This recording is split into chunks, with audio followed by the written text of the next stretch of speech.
Bom dia, meu nome é Flávia Gallenbeck, eu sou jornalista, assessora de imprensa, sócia e diretora de atendimento na TaylorMade Comunicações, mais conhecida como TM. Hoje eu vou falar um pouquinho sobre como uma assessoria de imprensa pode ajudar justamente nessa estratégia de geração de valor e construção de marca de uma gestora. Aqui no palco comigo está o Alexandre Silvério, que é CEO da Tenax Capital. Mas, antes de eu conversar com ele, eu vou pedir vou fazer uma leve apresentação, trazer aqui alguns conceitos para meio que funcionar como um warm-up para a conversa com o Silvério. Primeiramente, eu gostaria de agradecer também à MZ por essa oportunidade. Pode seguir o próximo slide. Vou falar aqui rapidinho. A TaylorMade é uma agência boutique focada em mercado de capitais. Foi fundada há 11 anos. E a gente tem dois principais cases, que é o lançamento e consolidação de marcas como a XP, lá nos seus 7 primeiros anos, quando o modelo de negócio ainda não era consagrado, e Guia Bolso. O nosso principal cartão de visita é a recomendação, indicação de nossos clientes. Aqui, rapidinho, quais são os nossos serviços: social media, produção de conteúdo, assessoria de comunicação, gerenciamento de crise, materiais institucionais e treinamento de porta-vozes. Beleza, mas o que faz uma assessoria de imprensa, né? Resumindo, para a gente não se estender muito, basicamente o que a gente faz é a ponte entre jornalistas e influenciadores e gestoras ou empresas, né? Fomentando o relacionamento de longo prazo, visando ali a geração de valor. O que é uma notícia, né? A notícia, eu trouxe até a definição do dicionário, mas, na verdade, é uma informação nova que seja relevante para um público amplo. Como é que eu sei o que é uma notícia relevante para o público amplo? Normalmente, isso começa com a resposta de uma pergunta: que problema que a gente resolve para a humanidade ou para a sociedade? A comunicação hoje é cada vez mais veloz, integrada e exigente, demanda novas formas de se comunicar e de se relacionar. O diálogo, que é feito via imprensa ou influenciadores digitais, formadores de opinião ou redes sociais, é cada vez mais necessário. E aqui o pulo do gato: a escolha do canal certo, que fala com o público-alvo a ser impactado, que normalmente é o divisor de águas na estratégia de comunicação.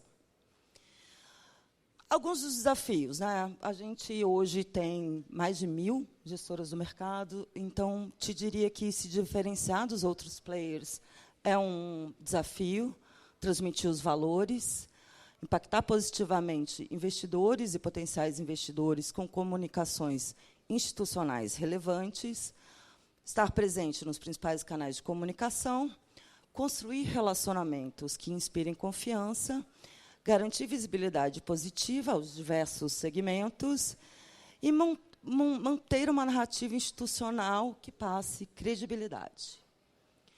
Algumas ferramentas que a gente usa, né? Relacionamento com múltiplos canais, estratégia de divulgação e de sustentação para potencializar os resultados, sempre trazer as mensagens-chave nos materiais divulgados, lembrando para aquela pergunta, né? Que problema que a gente resolve para a sociedade? Isso é o ponto de origem de uma mensagem-chave. Eventos como proprietários, né, como roundtable, café da manhã e almoço, com jornalistas que a gente chama de formadores de opinião. Eventualmente, artigos opinativos, estudos setoriais, que ajudam a reforçar ali a bandeira da expertise do time, e participação em encontros, em eventos e premiação. Basicamente, existem 2 tipos de matéria na imprensa. A gente tem as matérias institucionais, que são aquelas em que eu, junto com o RI, ou o marketing, ou o time de gestão, a gente elabora um storytelling, tem uma narrativa, então ela demora um pouco mais para esse refinamento.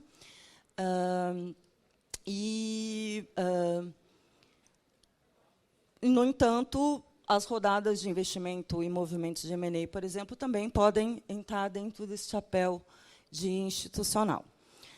E tem as matérias de mercado, que é aquelas do dia a dia, do que está acontecendo no dia a dia do mercado, que são super importantes, porque elas ajudam a manter a constância da exposição. Você não vai ter toda semana, todo mês, uma grande novidade institucional.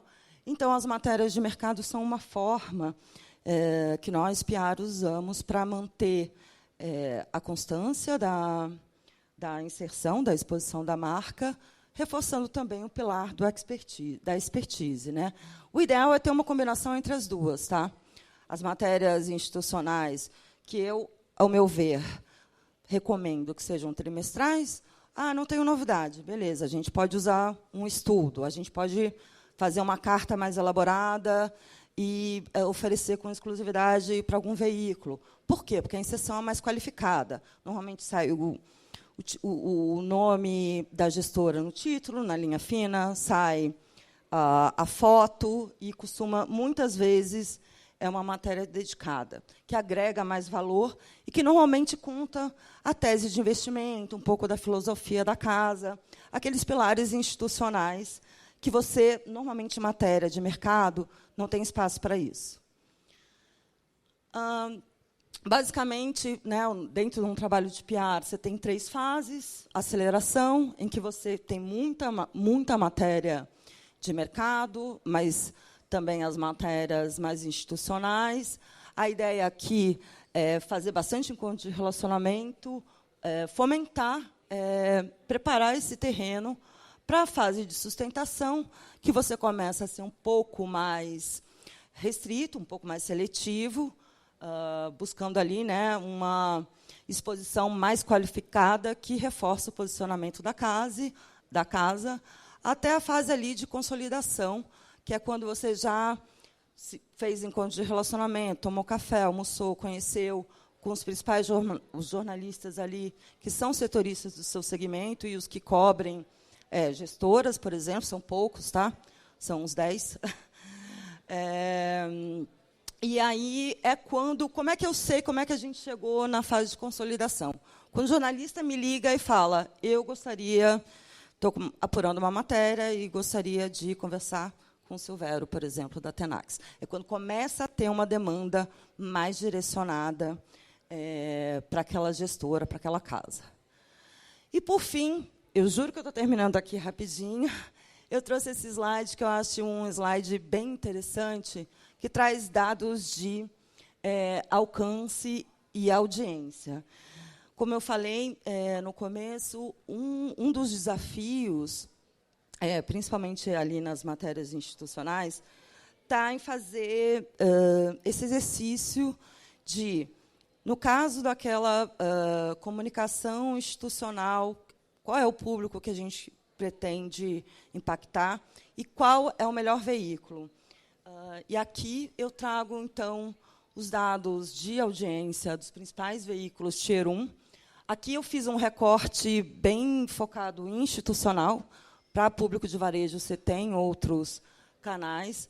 Mas você vê que, na liderança, a gente tem a CNN. O portal deles, hoje, circula ali, roda ali perto, mais de quase 84 milhões, seguido pelo Globo, Folha de São Paulo, Estadão, Veja, Exame, Infomoney, o Valor Econômico, com cerca de 12 milhões e meio, na sequência, Brasil Journal e Neofeed. Isso aqui, gente, são informações relacionadas aos portais. A fonte é um portal chamado SimilarWeb, que analisa tráfego. Tá? Eu acho isso sempre interessante. E toda vez que eu mostro isso para um cliente, quando a gente está discutindo estratégia, público-alvo, como impactar, esse é um slide que é um ótimo ponto de partida. Com isso, acabou aqui a minha apresentação. Eu vou conversar agora com o Alexandre Silvério. Obrigada, Silvério, por ter vindo aqui hoje. Obrigado a você, Flávia. Obrigado, MZ, aí, pelo convite, a todos que estão aqui presentes. É um prazer. Algumas caras conhecidas e espero poder agregar aqui no painel. Sempre. Bom, eu sei que o nosso tempo está curto, acabei me estendendo um pouquinho mais do que eu tinha imaginado, mas desde que vocês estruturaram a Tenax, vocês, poucos meses depois, já contrataram uma assessoria de imprensa. Naquele momento, Silvério, qual que era a sua expectativa em relação a esse serviço? O que você buscava ali? Você falou demais, né? E eu tenho a mania de falar demais, então eu vou tentar encurtar um pouco essa história, tá? Mas, para te responder, eu vou contar como a Tenax nasceu. A Tenax é uma gestora que surgiu em fevereiro de 22, ou seja, a gente está completando 3 anos agora, mas ela, na verdade, uma certa continuidade de um grupo de profissionais que já tinham trabalhado muito tempo juntos em algumas instituições, grande parte do tempo vinda de uma outra gestora. Então, a gente ficou 1 ano de non-compete e, posteriormente, quando a gente veio ao mercado fazer o lançamento da Tenax, que é uma gestora que hoje tem aproximadamente R$ 1 bilhão sob gestão, nasceu com 200 milhões e nasceu com uma parceria através do programa Rising Stars do Itaú. Fomos uma das 4 gestoras eleitas pela equipe de Fund of Funds do Itaú para fazer parte desse programa. A gente sentia a necessidade de, além de ter uma equipe experiente, que já tinha um processo de investimento comprovado ao longo de décadas, eu diria, em alguns casos. Eu tenho sócios que estão trabalhando junto comigo há mais de 25 anos.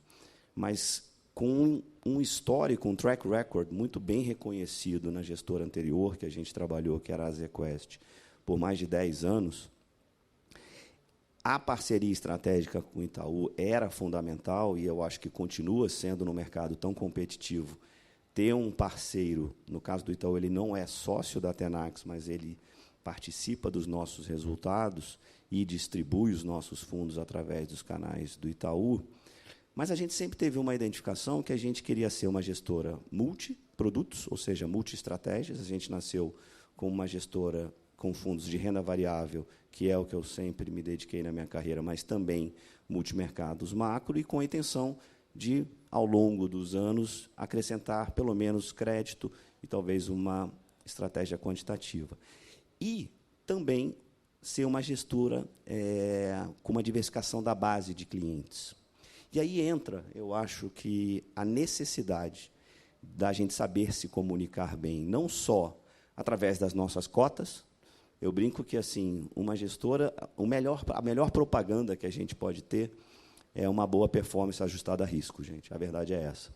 Mas, ao mesmo tempo, hoje, num mercado tão competitivo, num mercado em que você tem não só competição de boas gestoras e de grandes gestoras, mas competição também de outros produtos de investimento, a comunicação é absolutamente imprescindível. Então, a gente tinha uma boa história para contar, que era essa trajetória longa, uma gestora que a gente brinca que não era uma gestora exatamente nova, mas que estava nascendo ali em 2022, e a gente precisava de um parceiro para passar as mensagens corretas. Eu acho que, sem a TM, a gente não teria alcançado nem os nossos objetivos de diversificação de clientes, nem a diversificação de canais, como a Flávia colocou. Quando você busca atingir institucionais, varejo, multifamily offices, private bankings, você tem que selecionar muito bem quais são os veículos e quais são os tipos de matéria que você quer estar. Então, eu lembro que a nossa primeira matéria de lançamento foi uma matéria no Valor Econômico, em que a Tenax aparecia, na verdade, como a investida do Itaú, e foi importante para a gente, né? Então, assim, era o Itaú comunicando o investimento na Tenax. Depois a gente fez uma matéria no Brasil Journal, contando um pouco de como a gente estava estruturado e tudo mais. E esse foi só o starting point, né, o início de tudo. A partir dali, junto com a TM, a gente traçou a estratégia, tanto da parte de como comunicar cada produto e como comunicar cada produto para cada segmento. E eu acho que isso, sem dúvida alguma, gerou muito valor para a Tenax, segue gerando. Eu acho que tudo que a Flávia descreveu aqui do trabalho da TM, a gente tentou, de certa forma, cumprir.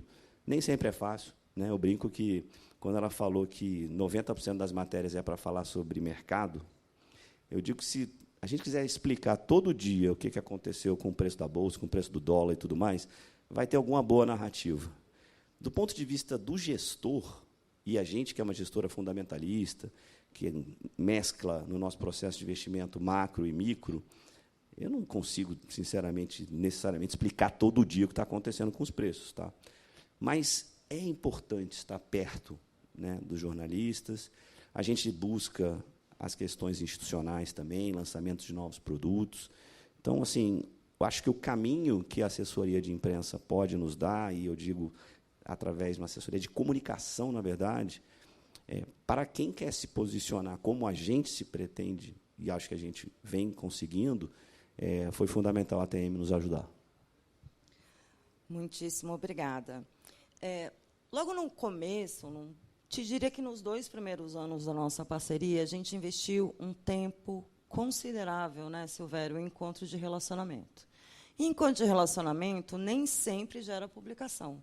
Muitas vezes é uma sementinha que você está plantando ali, que você vai colher, preparar o terreno para, quando você tiver algo super relevante para comunicar, ou, enfim, um comentário ali sobre um ponto de vista, o encontro de relacionamento ele é fundamental justamente para promover aquele olho no olho com o repórter. Na sua opinião, esse esforço valeu a pena? Isso ajuda vocês até hoje? É sempre bom colocar que é importante também ter mais de um porta-voz. Então, eu não tinha tempo de fazer todos esses encontros de relacionamento. E o fato também da gente, na Tenax, ser um grupo de sócios, ter um grupo de sócios bastante experiente, facilitou muito essa parte.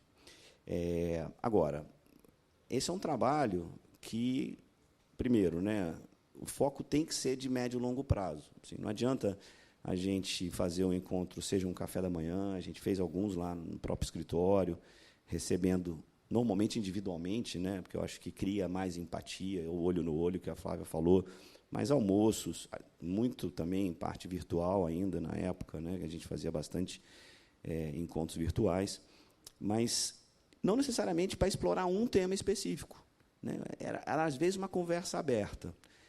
E essa conversa aberta poderia tanto resultar em algum tipo de matéria, acho que a maioria não resultou, mas aquele share of mind do jornalista, né, de ouvir que a gente tem uma economista como a Débora Nogueira, super experiente, e que tem um trabalho de análise tanto econômica global, e que a gente produz materiais, seja através das nossas cartas trimestrais, já botava ali, como você falou, uma sementinha na cabeça do jornalista. Poxa, de repente, quando eu quiser falar sobre algum tema mais aprofundado, sobre inflação, por exemplo, vou lembrar da Débora.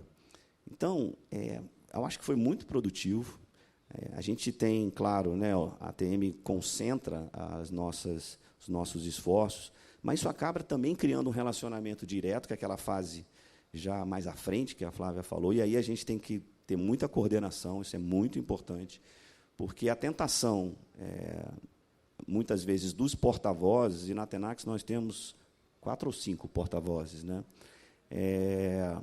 Alguns têm mais paciência, outros têm menos. Tá? Eu costumo dizer que tem que ter visão empresarial também para fazer esse tipo de trabalho. E uma gestora, por mais que eu tenha colocado a questão da cota, a gente encara a Tenax como um negócio, como uma empresa. Como gestor de ações, eu costumo dizer que, se eu vou investir numa ação para o meu cotista, uma ação de uma empresa de capital aberto, eu tenho que olhar para dentro da minha porta, olhar para a Tenax e analisar se eu compraria uma ação na Tenax, porque nós somos sócios da empresa. Então, a diversificação de porta-vozes e a dedicação desses porta-vozes a comunicar os valores, a comunicar como a gente faz o nosso dia a dia, também é muito importante.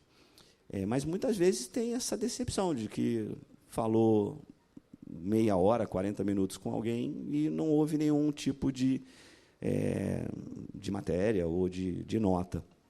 Mas eu acho que a gente conseguiu, ao longo do tempo, criar pontes excelentes. E, como eu falei, acho que o segredo também é coordenar, porque, às vezes, o jornalista é insistente, aliás, bastante insistente, normalmente, e tem coisas que não necessariamente a gente quer falar, né?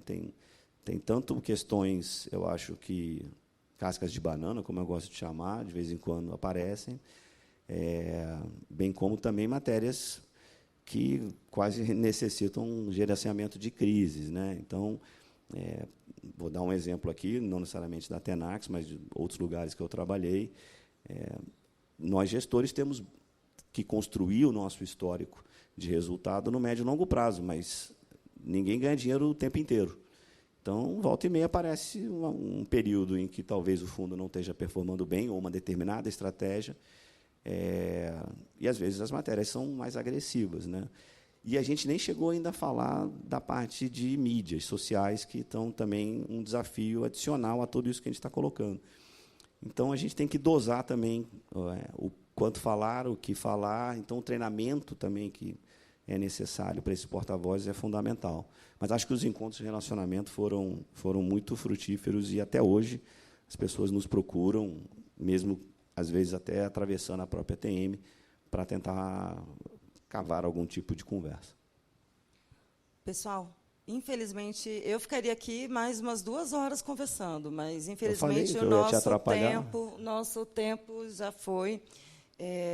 Caso alguém tenha alguma dúvida ou queira conversar, a gente está por aqui, estamos à disposição. Muito obrigada. Obrigado, gente.